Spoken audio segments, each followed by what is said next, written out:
उत्तर प्रदेश की राजधानी में रविवार को मिशन सुरक्षा परिषद ने पेरियार ललई सिंह यादव के महापरिनिर्वाण दिवस को मनाया। नमस्कार, मैं अमित और आप देख रहे हैं गमा टाइम्स। इस दिवस को मिशन सुरक्षा परिषद ने राजधानी में मनाया। वहीं राष्ट्रीय अध्यक्ष गंगा राम अंबेडकर ने बताया उनके व्यक्तित्व एवं कृतित्व के बारे में, जहां मिशन सुरक्षा परिषद के राष्ट्रीय अध्यक्ष एवं अन्य पदाधिकारी ने दी उन्हें भावभीनी श्रद्धांजलि। और उस मौके पर मौजूद रहे प्रदेश अध्यक्ष विशाल आनंद ग्यार। आइए डालते हैं लखनऊ ब्यूरो चीफ विक्रम कश्यप की एक विशेष रिपोर्ट पर नजर उत्तर प्रदेश की राजधानी की।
कुछ शिक्षा हासिल करने के बाद इन्होंने सशस्त्र सेना में सिपाही के पद पर नौकरी किया, लेकिन इनके दिलो दिमाग में जो अभी तक भारतीय सामाजिक व्यवस्था। राजधानी की मिशन सुरक्षा परिषद कार्यालय में पेरियार ललई सिंह यादव के महापरिनिर्वाण दिवस को जिस तरह से संगठन के पदाधिकारी मना रहे हैं, जहां पर गंगाराम अंबेडकर इनके राष्ट्रीय अध्यक्ष ने बताया कि आखिर पेरियार ललई सिंह यादव की क्या भूमिका रही, जिस तरह से उन्होंने एक बड़ा आंदोलन छेड़ा।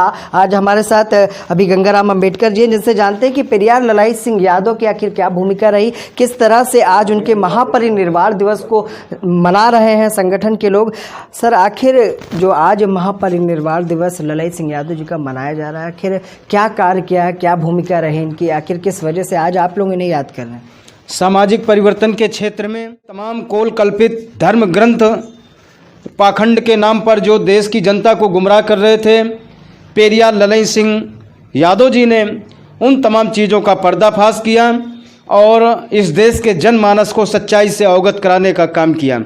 जैसा कि उन्होंने तमाम किताबें लिखी, लेकिन उनकी एक महत्वपूर्ण किताब सच्ची रामायण की चाबी उस समय चर्चा में आ गई जब उन्होंने पूरे देश को समर्पित किया, तो उनको अदालत तक में लोगों ने खींचने का प्रयास किया।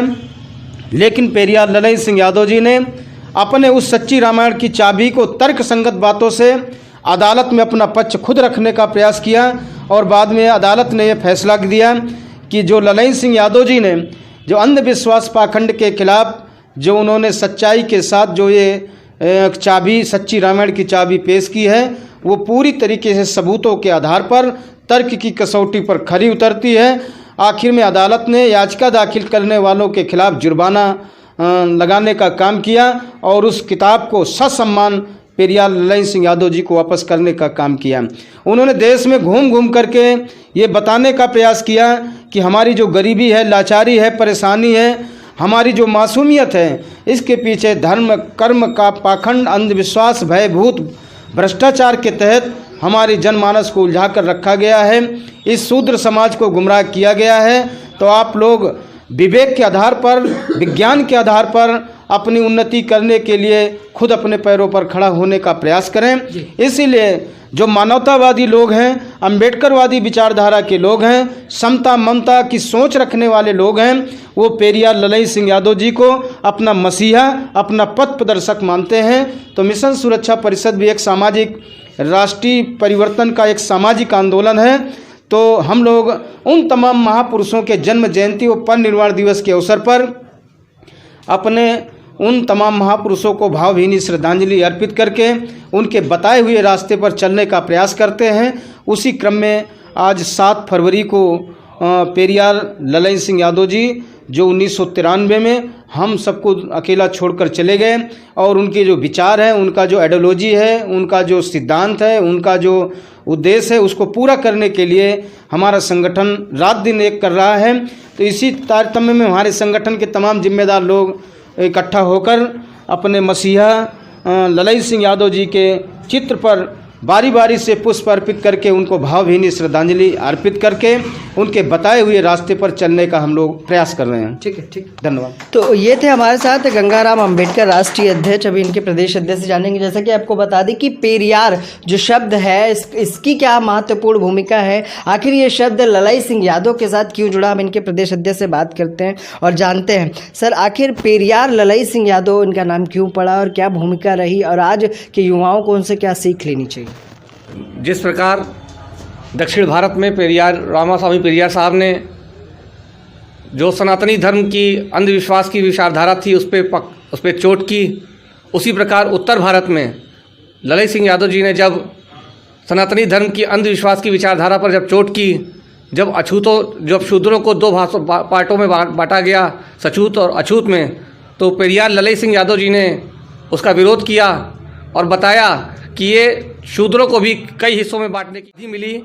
उत्तर भारत का पेरियार कहा गया इनको, क्योंकि इन्होंने भी उसी प्रकार, जिस प्रकार पेरियार रामास्वामी जी ने दक्षिण भारत में सनातनी धर्म की इस कुंठित विचारधारा के ऊपर कुठाराघात किया था, उसी प्रकार इन्होंने भी उत्तर भारत में इस सनातनी धर्म की अंधविश्वास से भरी हुई विचारधारा पर कुठाराघात किया और सच्ची रामायण की चाबी जैसी पुस्तक लिखकर समाज को बताने का प्रयास किया कि किस प्रकार हमको अंधविश्वास की विचारधारा से घेर कर हमें समाज की उन्नति से अलग किया जा रहा है, समाज की मुख्य विचारधारा से दूर किया जा रहा है।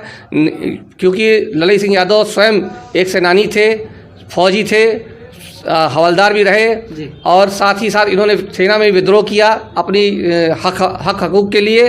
तो इसलिए एक योद्धा थे, इन्होंने योद्धा के समान ही लड़ाई लड़ी। इनको 5 वर्ष का कारावास भी दिया गया, 5 रुपए का अर्थदंड भी दिया गया। उसके बाद भी ये रुके नहीं। सन 1948 में इनकी रिहाई हुई। रिहाई के बाद ये फिर से अध्याय में लगे। इन्होंने कुछ ही वर्षों के अंदर, 10 वर्षों के बीच में, अपने पिता, माता, पत्नी और बेटी शकुंतला, चारों लोगों को खोया। उसके बाद भी ये रुके नहीं और 100 अध्याय के माध्यम से इन्होंने पुस्तकों के माध्यम से समाज को जागृत करने का प्रयास किया। जिस प्रकार दक्षिण भारत में पेरियार रामास्वामी जी ने प्रयास किया, उत्तर भारत में इन्होंने सनातनी धर्म की कुंठित विचारधारा को तोड़ने का प्रयास किया। ठीक है। तो जैसा कि इनके प्रदेश अध्यक्ष और राष्ट्रीय अध्यक्ष ने बताया कि आखिर पेरियार ललई सिंह यादव की क्या भूमिका रही, किस तरह से उन्होंने समाज को बढ़ाने का काम किया, जहां पर कहीं ना कहीं जो लोग धार्मिक दृष्टि से जिन लोगों को भ्रमित किया जाता है, उनको अपनी किताबों के माध्यम से उन्होंने जगाने का काम किया। जहां आज उनके परिनिर्वाण दिवस को मिशन सुरक्षा परिषद ये मना रहा है और उन्हें भावभीनी श्रद्धांजलि के साथ उनकी विचारधाराओं को, उनकी बताई हुई बातों पर चलने के बाद संगठन के लोगों से भी कही जा रही। विश्व मोहित के साथ मैं विक्रम आपसे इजाजत चाहूँगा। नमस्कार।